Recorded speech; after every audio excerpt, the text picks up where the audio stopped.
Hey there, I'm Mr. Terry, a high school history teacher. Welcome back to another History Teacher Reacts video. All right, today's video, I'm heading to a channel that there is no good reason I have not been covering this channel more, and that is the Great War.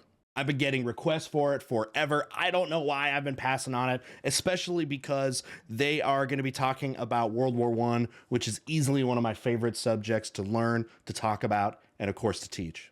And one of the big reasons I'm so interested in World War I is how kind of complicated the start of it was. You know, so many wars have very cut and dry causes and effects. And that's the big thing I'm interested in history is cause and effect. And a real analysis of the causes of World War I should be really complicating. And when you really learn about the causes of World War I, it should be complicated. And way too often, the causes of World War I have been way oversimplified. So I'm excited to check out what a very popular and very respected channel like The Great War has to say about it. And of course, I'm going to be jumping in and giving you my thoughts and adding anything that I can. All right, looks like we're in for a long one because this original video is just a few seconds under a half hour, but I wouldn't want to spend the time any other way. All right, the original video is down below. Let's make sure we're supporting it. All right, let's get started.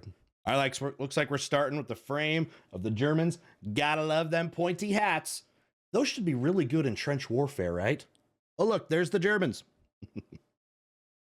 I know, lame joke I tell in my class. Let's go. The origins of the First World War are still the cause of lively debate amongst historians more than 100 years after the assassination of the heir to the Austro-Hungarian throne As it should. in June 1914. As it should. The complex July crisis that followed the deaths of Franz Ferdinand and Sophie Chotek led to a generalized great power war that shaped the 20th century. But this crisis can also be seen in the broader context of the so-called long fuse, long-term causes that made war more likely in post-Napoleonic Europe. Jump in real quick. A famous acronym that we like to teach in the classroom about World War I when it comes to long-term causes is the acronym MAIN, M-A-I-N. Militarism, alliances, imperialism, and nationalism. Have you been taught that in your class curriculums before? Let me know down below. So let's take a look at the outbreak of the First World War. Let's go.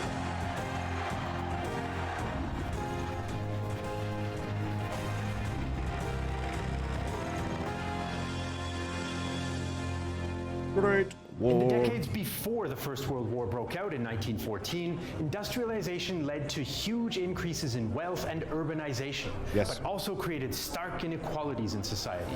Correct. Ruling groups needed to manage the resulting tensions, so encouraging nationalism and pride in imperial expansion helped to channel the anger and energy of the popular classes elsewhere. But this caused problems abroad. Britain, France, and Russia. If you're an industrial nation, you didn't have to be an industrial giant to be a part of this and be a part of the nationalistic fervor. In fact, some of the greatest nationalism happened in places that were under-industrialized.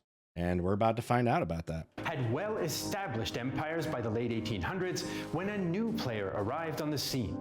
Germany became a unified state in 1871 and eventually began to create its own overseas empire and blue water navy to appease its growing commercial class and to offset the powerful influence of social democratic parties at home. Yeah, Germany's birth, again, in kind of 1871 with Bismarck, really did throw a cog into the European machine that had been around for so long, and traditional powers had maintained power for so long. And with how aggressive Germany was early in wanting to become an industrial giant and an imperial giant, that really complicated things, and again brought in even more competition that you're going to see with them getting involved in the scramble for Africa, wanting to get territory in Asia, and yeah, it just added another major player. And the more of these you're going to have, the more likely you have to have a conflict, right? Germany's ambitions for its, quote, place in the sun caused a spike in tensions between the great powers, who were already in competition with each other. Great power rivalries became part of popular culture with jingoistic press, militaristic education in schools, and everything from children's toys and thriller novels, and even movies focusing on feats of arms or dangerous potential enemies. Some of the greatest brainwashing we have ever seen was happening in the 1800s in the era of the new imperialism. With all the success of industrialization and imperialism, let's just simplify it this way, countries were getting cocky about their own cultures and were spreading that to their children. The people that are going to fight in these world wars, like in specifically World War I, were born and bred and raised to believe in the superiority of their country, which shows which is going to exemplify the positive opinion of the war at the beginning of the war. At least things are going to change, of course, when they find out how devastating it is. These political and social tensions caused a growing anxiety among many Europeans, and the danger that they might lead to war was heightened by increasing militarization. Sure. As the great powers expanded Notice the acronym their empires coming and out. worried about rivals, they also built up their military capability and political alliances. Germany's expansion. Real quick about alliances. They've already mentioned, by the way, all four of the long-term causes, MAIN, right? Militarism, alliances, imperialism, nationalism. A lot of people thought, though, that the alliances was actually a good thing in the fact that they generally believe that alliances actually was to help the tensions. That, you know, if you have alliances and there's a fairly even balance of power in the alliances, that should actually make Europe safer, because this idea that, you know, nobody thinks anybody would be dumb enough to attack somebody that has an ally, because attack on one is an attack on all. We found out that is a very flawed thing. What it ends up doing actually is making one conflict between one country and another country spread to other conflicts. But it was believed that alliances were actually a peaceful thing and not an aggressive thing. And naval buildup provoked reactions from the other powers. The UK responded by building even more warships, including the new Dreadnought class. Yeah. Meanwhile, Austria-Hungary and Super Russia powerful clashed over influence in the Balkans, where new independent states had largely replaced the weakened Ottoman Empire with Russian help. Right, with the history of ethnic Slavs in southeastern Europe, are part of sort of the ethnic kind of family tree of Russians. Russia was seen as the big brother to the little Slavic nations, and had made pride in itself as the protector of the Slavic peoples. And that's why you're going to see the Russians back up the Serbians. By 1914, a system of alliances bound most of the great powers to each other, for better or for worse. France and Russia had been allies since 1894, and the Triple Alliance connected Germany, Austria-Hungary, and Italy. Right. Britain had maintained a policy of splendid isolation. If you're like, what, Italy? They switched sides later. Don't worry, you didn't remember wrong. For most of the 19th century, but its fear of German naval expansion brought it closer to the Franco-Russian bloc to create the Triple Entente. The danger of such alliances was that a conflict involving one or two powers was more likely to drag all of them into a European war. Again, people thought that would keep people from war. Germany felt surrounded by potential enemies, so it tried to test Entente resolve during two diplomatic crises in Morocco in 1905 and 1911. Yeah, not a lot of people know that Germany, especially like between Germany and France too, were on the brink of war multiple times before World War I even broke out. This did not come out of nowhere. The British and French held firm, but there was no war, which angered the German Chief of Staff, Helmut von Moltke. Wearing a helmet.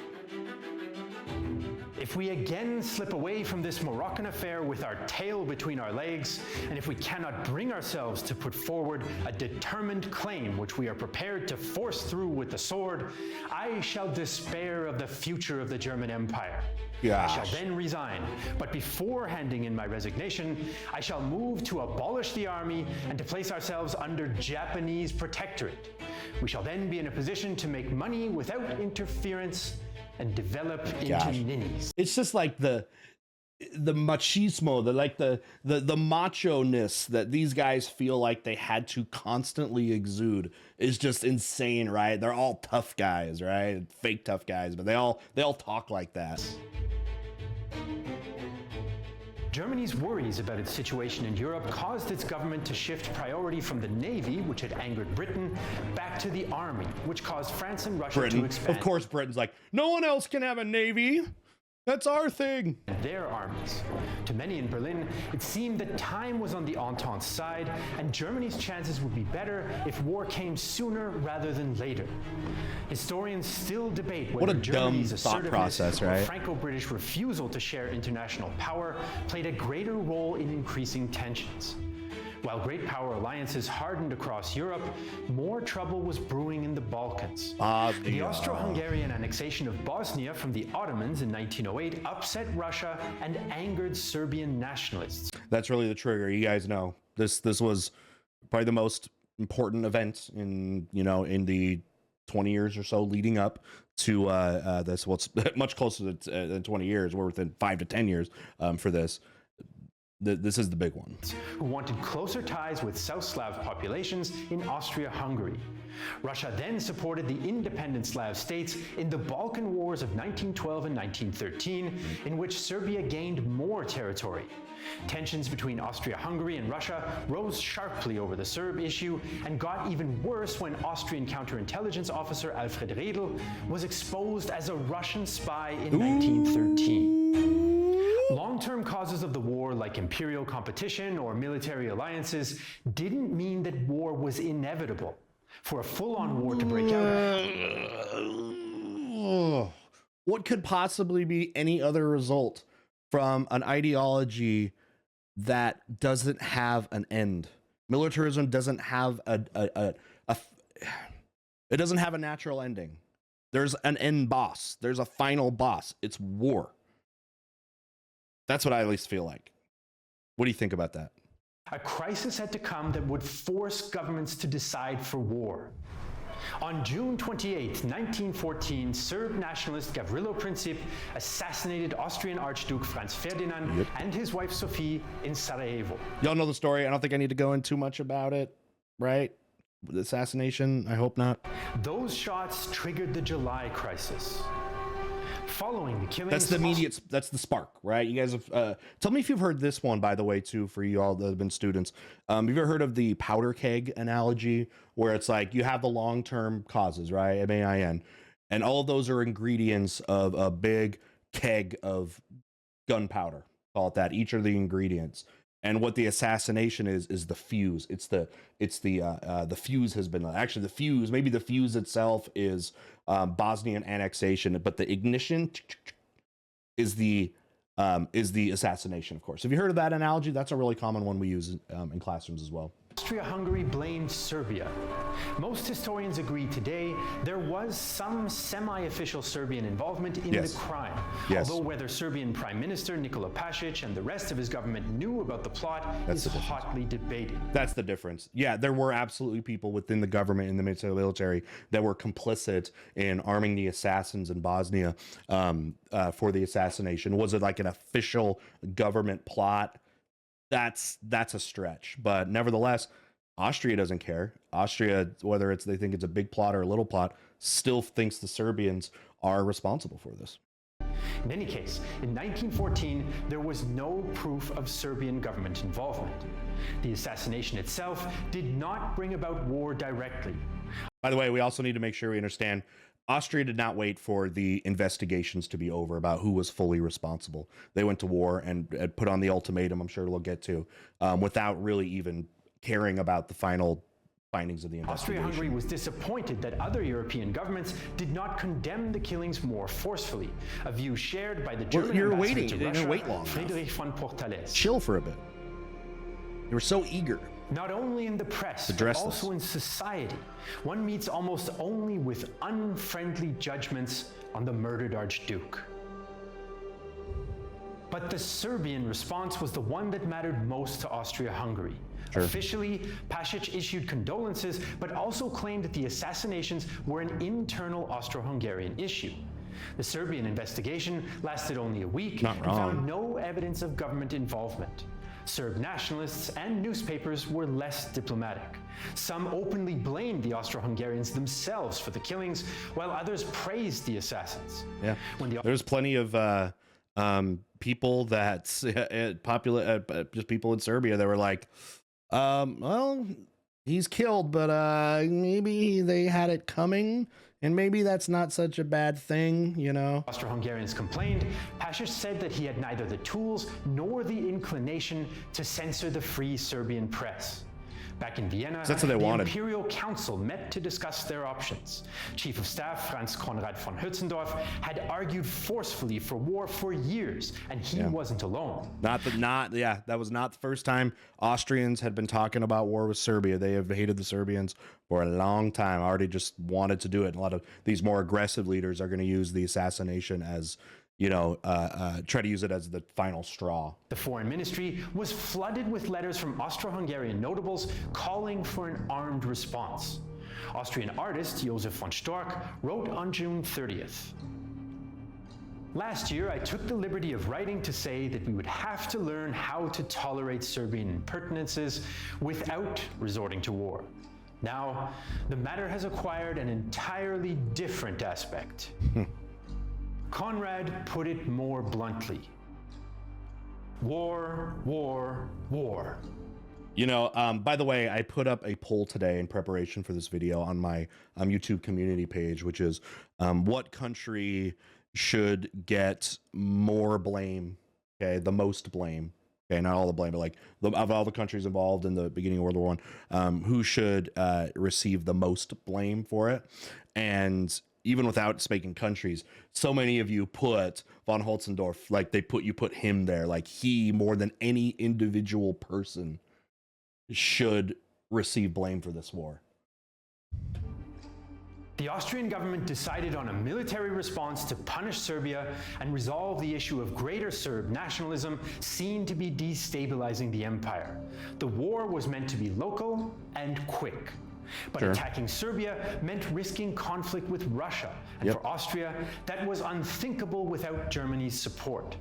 After the assassinations, the German ambassador to Vienna had urged restraint. But on July 6th, Kaiser Wilhelm made Germany's position clear by giving Austria the so-called blank check. Yes, we've got to put Wilhelm into that same pool of people. Dude, restraint, bro. You have the best thing, because Austria is not going to be as aggressive sounding without the German support on their back. You talk big when you got your homies behind you, but when you got to handle things yourself, you're probably going to have to be a little bit more logical. We got so many people to blame. Let's keep going. Austrian ambassador Count Laszlo Szögyeni-Marich reported the German promise to Vienna. The Kaiser authorized me to inform our gracious majesty that we might rely upon Germany's full support. If we had really recognized the necessity of warlike action against Serbia, Kaiser Wilhelm would regret if we did not make use of the present moment, which is all in our favor. You had a chance, Germany, to calm this. Went on to say that he felt that Russia was not ready for war, and if Austria did attack Serbia, it should do so as quickly as possible. So by early July, it'd still bring Russia into the war. About if you do it quickly, it's not like it would happen so quickly that Russia wouldn't care anymore. Four outcomes. Russia, I mean, they haven't really said it yet. Russia, has taken some L's in the last about decade before this, like losing to the Japanese in the Russo-Japanese War. They are eager to prove that they are not a laughingstock, right? And have had losses recently that have put Russia into that consideration. Seemed possible. A peaceful negotiated settlement, an Austro-Serbian war in the Balkans, a continental war involving Austria, Russia, Germany, and probably France, or a world war if Britain and its empire joined France. A lot of possibilities. Only Austria-Hungary and Russia had direct interests in the Balkans, but the system of European alliances would likely draw other states in as well. However, neither the Triple Alliance nor the Triple Entente called for automatic participation in a war. Instead, each state had to decide how far they were willing to go. Because it's important to understand that treaties can look like different things. These treaties were largely supposed to be defense treaties. The idea of we will go to war if you are attacked, not necessarily if you're the attacker, right? Which puts countries in a difficult position. You have an ally with somebody, you may not like the decision that they make, so you may or may not actually want to go through on your alliance, aka Italy here. The Triple Entente powers generally preferred a negotiated settlement to the crisis. If war did break out, Britain and France favored limiting the war to the Balkans, although Russia was more willing to accept a great power war over Serbia. Russia wanted to keep its reputation as protector of the Balkan Slavs and potentially expand its influence in the area around the Turkish Straits. Want access to the Mediterranean, to the Black Sea. Trade and power projection. If it came to a great power war, France would support its ally in Russia and hope that Britain would join as well. Makes sense. In Britain, a major war was unpopular with the public, business circles, and some members of cabinet. Some politicians, like Foreign Secretary Edward Grey, reasoned that if a major war broke out, the outcome would be better for Britain if it joined Russia and France. By the way, Germany knew this, that the British may not necessarily join in. If just Russia or France get involved, that may not be enough. And what they underestimated, though, was their relationship with Belgium, who I'm sure they're going to get to here shortly. If Germany and Austria defeated France and Russia, British interests and security would badly suffer, but there was still significant opposition in the UK. As far as the Entente powers were concerned, a major war still seemed unlikely. Understanding Austro-German intentions is trickier, and historians still debate them. Their leaders saw little benefit in a negotiated settlement. It wouldn't resolve the issue of Serbian nationalism or improve Austria's position in the Balkans. The best outcome would probably come from a localized Austro-Serbian war. At the same time, launching such a war meant accepting the risk of a continental war against France and Russia and possibly Britain. Germany had made plans for war against France and Russia and felt that the longer it waited, the more powerful Russia would become and the greater the risk of defeat. I'm afraid to wait to see if they actually talk Schlieffenplan, because if they're just talking about the causes, they might not actually get to it. Schlieffenplan basically is a German military plan with the scenario of having to potentially fight a two-front war between France and Russia. Basically, the Schlieffenplan said and kind of banked on this idea that although the Russian Empire army is huge, in fact, it's the largest military of all the European powers, would, however, take a long time to mobilize. So to avoid having to fight a two-front war, the idea was do a full attack on France and go ahead in and try to take them out as quickly as possible, and that would buy you time, I guess you would say, to then being able to go against the Russians. Now, what that plan also included was trying to take out France as quickly as possible. Insert into the Schlieffen plan invading France through Belgium rather than Germany invading right across France, because Belgium would be an easier place to take and to move through to get to northern France, and specifically Paris, which is where anybody that wants to attack France needs to take. Okay, but it does also have some risk involved, because going through Belgium is problematic because it's a neutral nation. Also, it is very closely tied to Britain, so there's some risk factor of, first off, being one that would look really bad by invading a neutral nation like Belgium, and then second would be it could trigger the United Kingdom's entrance into the war.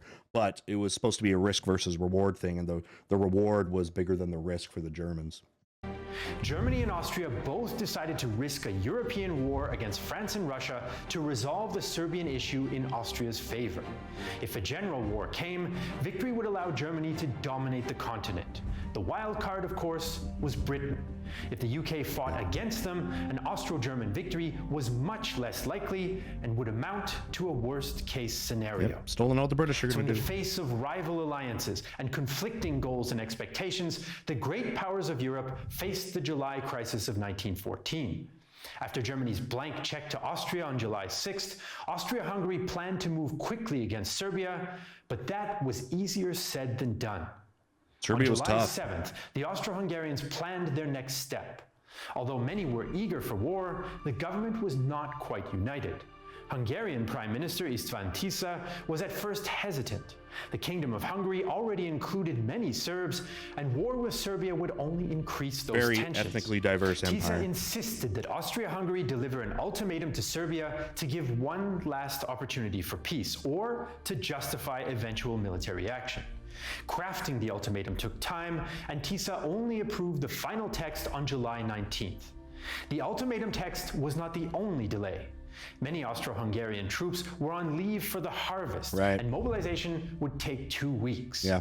Internationally, people don't remember, don't remember, or at least understand, how important things like food are and the impact that food has on wars, and the fact that people are still farmers and so are soldiers. So can't fight until all the food has been harvested. The French president and prime minister arrived in St. Petersburg on July 20th for a scheduled meeting with the Russians. So if the Austrians gave the ultimatum to Serbia before the French went home, Moscow and Paris might quickly develop a joint response.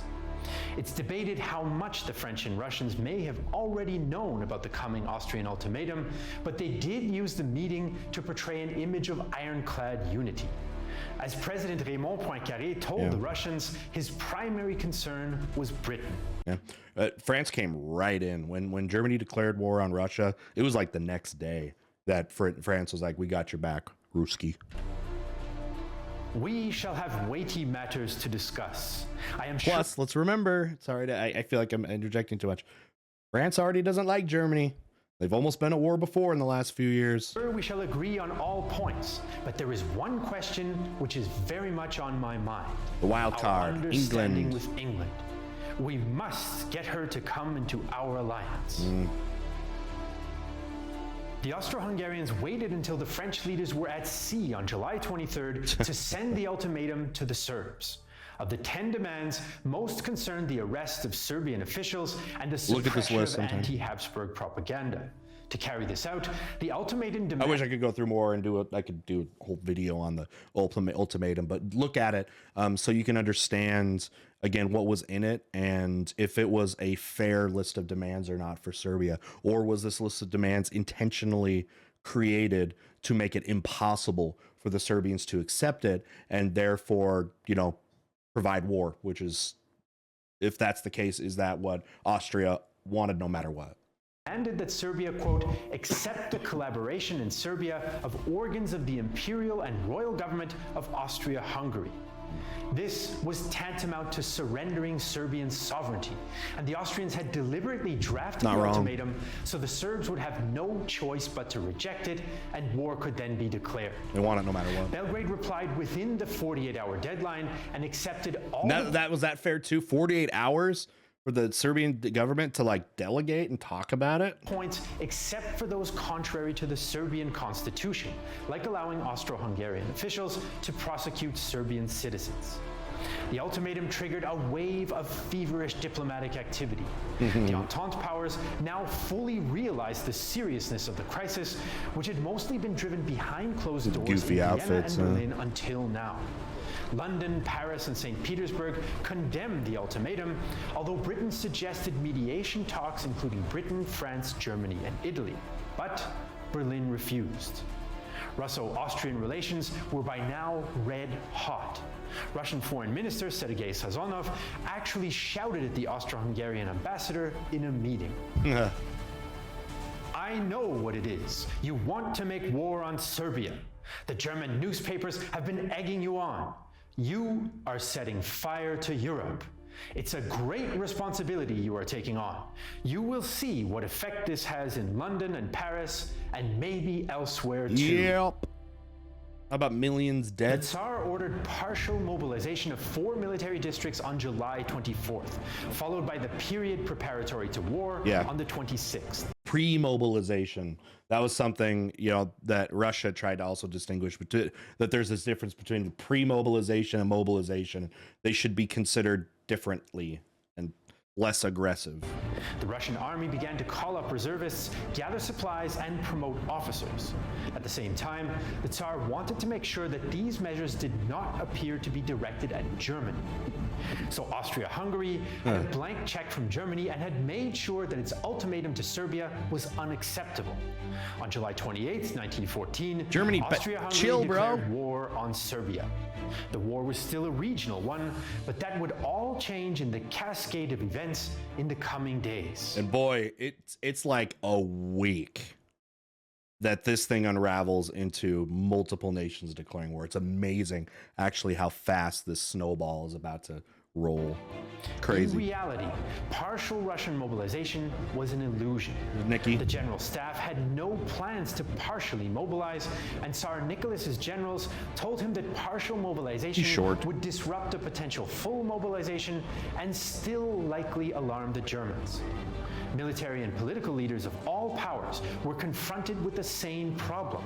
If one army mobilized, its neighbor would feel pressure to do the same or run the risk of an early defeat thanks to modern railways bringing enemy troops to the border within days. This dilemma gave the generals increased influence over the crisis. On July drink from 30th, a spoon? after overcoming the last-minute nerves, the Tsar announced full mobilization. All eyes. What is this ceremony? Someone let me know what the significance of this is. What he's doing with the spoon. Now turn to Germany. Teach me. From July 29th to August 1st, Tsar Nicholas and Kaiser Wilhelm exchanged a series of urgent telegrams. Y'all know that, right? Cousins. Both related through the English monarchy, in fact. It's wild. Affectionately signing Nicky or Willie, the two cousins spoke of their affection for each other, but also issued demands. One of the things you should all read is the telegraphs that week before the declarations of war, when they're calling up each other Nicky and Willie, and it's so like informal for something that is so serious. And it's going to be so cataclysmic. On July 30th, it's like a game, you know? It's bad that way. I now receive authentic news of serious preparations for war on the eastern frontier. Telegrams. Responsibility for the safety of my empire forces preventive measures of defense upon me. My friendship for you and your empire, transmitted to me by my grandfather on his deathbed, has always been sacred to me, and I have honestly often backed up Russia. The peace of Europe may still be maintained by you if Russia will agree to stop the military measures which must threaten Germany and Austria-Hungary. But I'm sure they're going to get into what Wilhelm's saying. He's like, you want us to back down? Then why do you keep pumping up Austria-Hungary?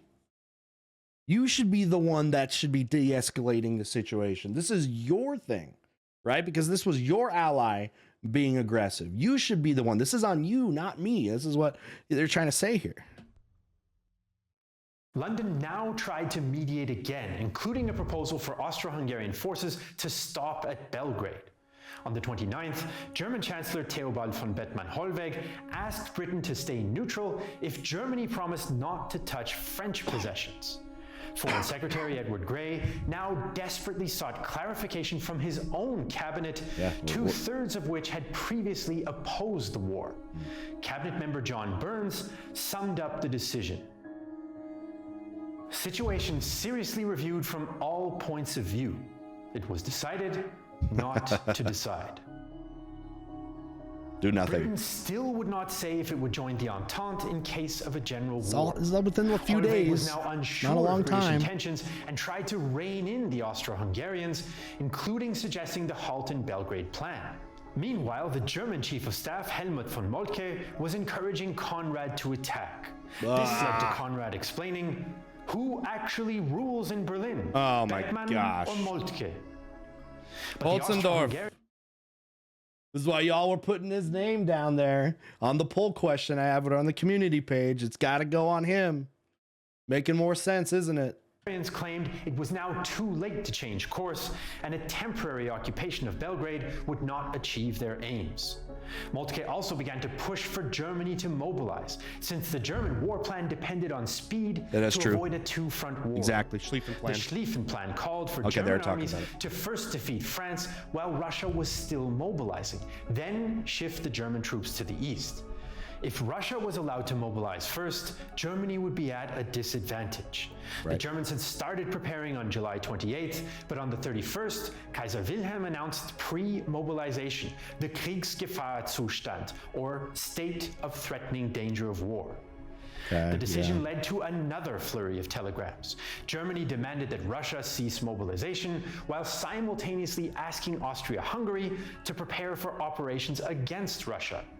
The Germans also asked for French and British neutrality in a seemingly imminent Russo-German war. Good luck with that. In Britain, a third royal cousin, King George, now called on the Tsar to end.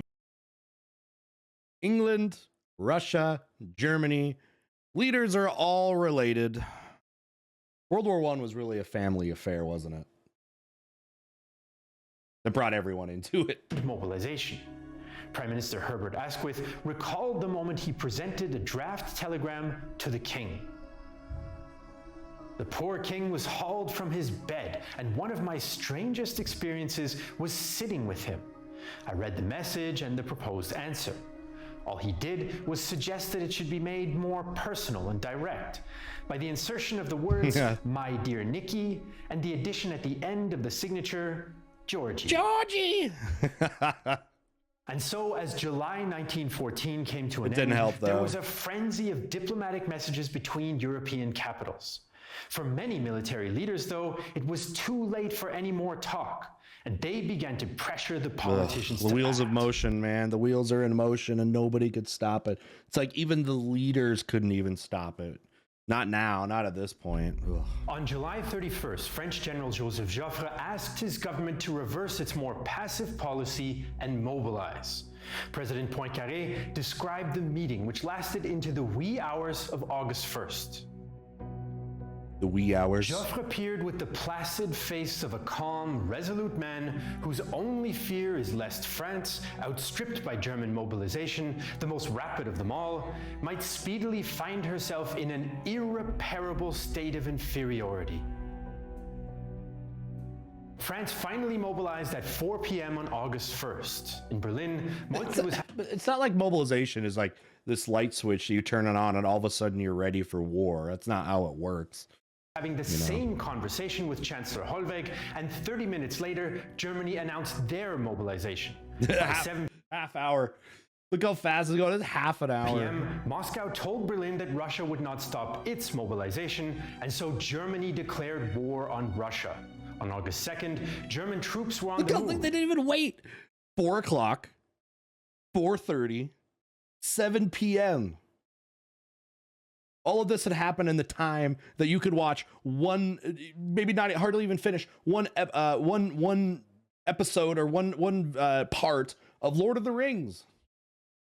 Not east, but west into neutral Luxembourg. This was in accordance with the Schlieffen Plan, which the Germans said was a strategic necessity. The British position was still not clear. London sent ambiguous messages to Berlin, suggesting that Britain might remain neutral if Germany did not attack France. Kaiser Wilhelm now asked Moltke to abandon the Schlieffen Plan and stop his armies from marching across the French border. Von Moltke replied that stopping the massive and complex mobilization was impossible and suicidal. Jeez. The Kaiser was angry. Really? His answer showed He's that wearing a he did mop. not Look at that. Look at that. fully understand his own military machine. Your illustrious uncle von Moltke the Elder would not have given me such an answer. If I order it, it must be possible. Oh, jeez.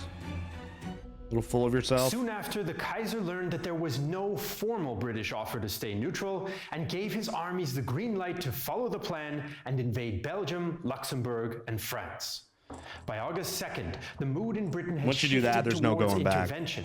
The British informed the French that they would block any German naval movements in the Channel and would uphold Belgian neutrality. Belgian neutrality was Britain's final red line, but it was a line that Germany had already begun to cross. They The already same committed. day, Germany delivered an ultimatum to Belgium that it had prepared back on July Let us through. 26th. The Germans claimed the French planned to enter Belgium, so Germany had no choice but to move in preemptively. That's what everybody says, and it's hard about that is that preemptive warfare crap. Like, you can't falsify it because it's completely hypothetical. You're basing something on a hypothetical, and that's hard to justify, right? If Belgium resisted, the Germans would consider it an enemy. Brussels replied to How dare you defend yourself if we invade you? That's an act of war. Berlin on August 3rd. The intentions Germany ascribes to France are in contradiction with the formal declarations made to us.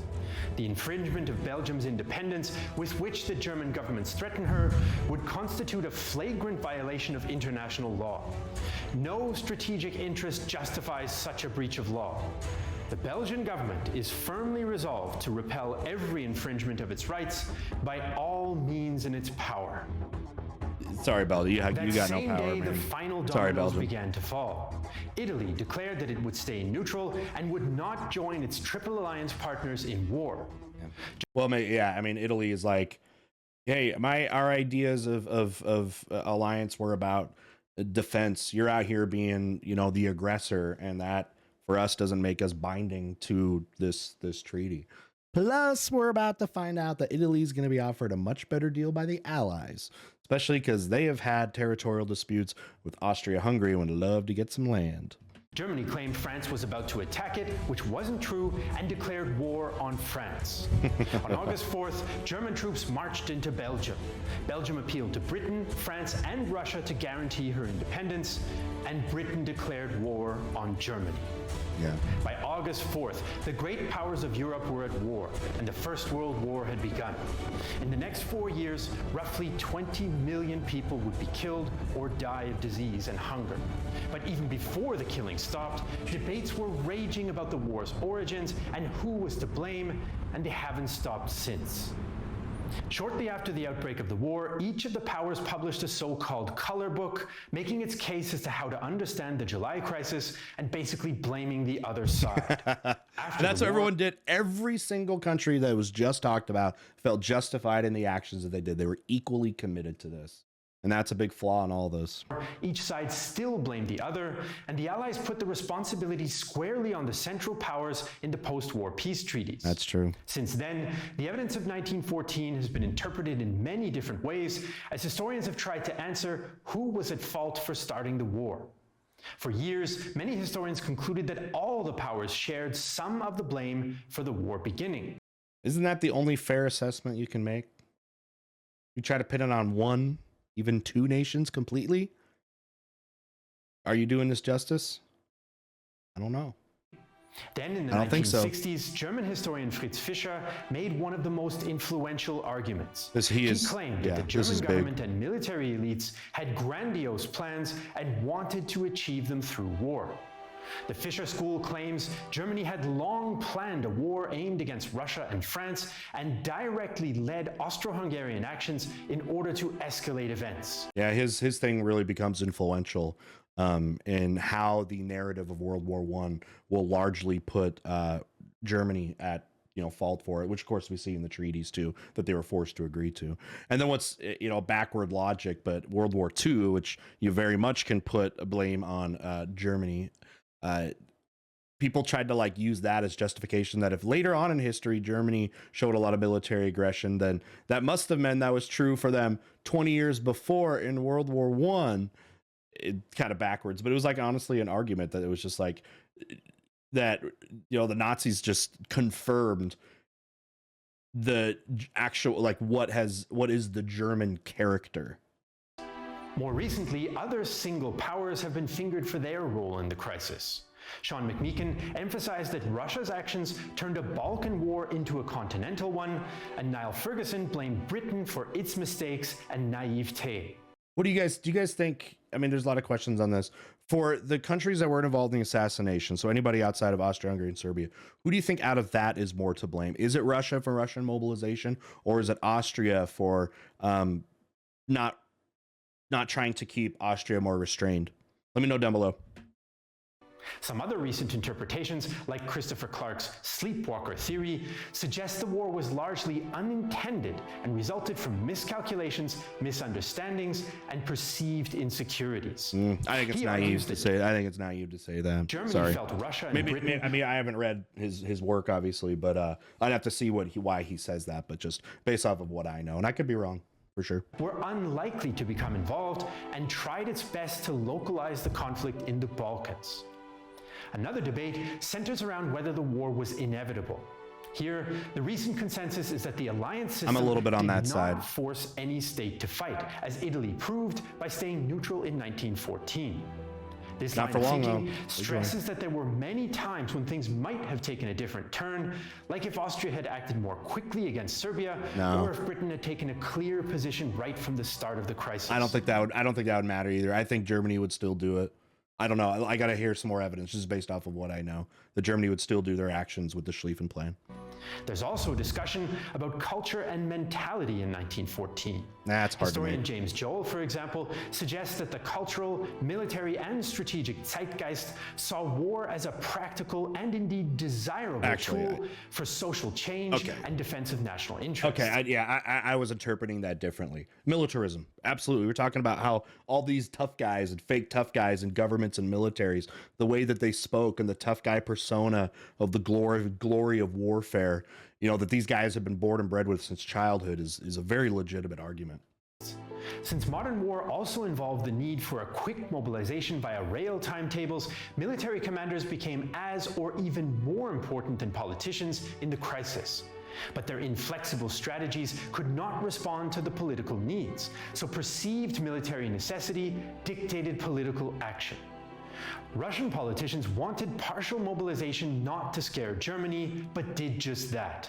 And German politicians did not want to bring Britain into the war, but their armies marched into Belgium and did just that. This was the exact opposite of Clausewitz's concept that war is politics by other means. And it's an important aspect of understanding how the crisis ended in a world war. The war that started with the July crisis in 1914 lasted more than 4 years. But the war amongst historians to make sense of it all still rages more than a century later. The dramatic events that led to the First World War changed the world forever. 31 years after the July crisis, Europe saw the end of the Second World War, which was partially born from unsettled scores and further radicalization after 1918. Almost completely from In 1945, there would be no peace until total surrender, and in April that year, the Soviet army launched their final offensive on the German capital of Berlin.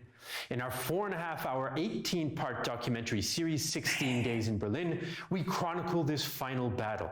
It features original film footage from Soviet cameramen, never before seen photos of the battle, detailed maps and animations, and expert interviews with David Willey from the Tank Museum, Ian from Forgotten Weapons, and more.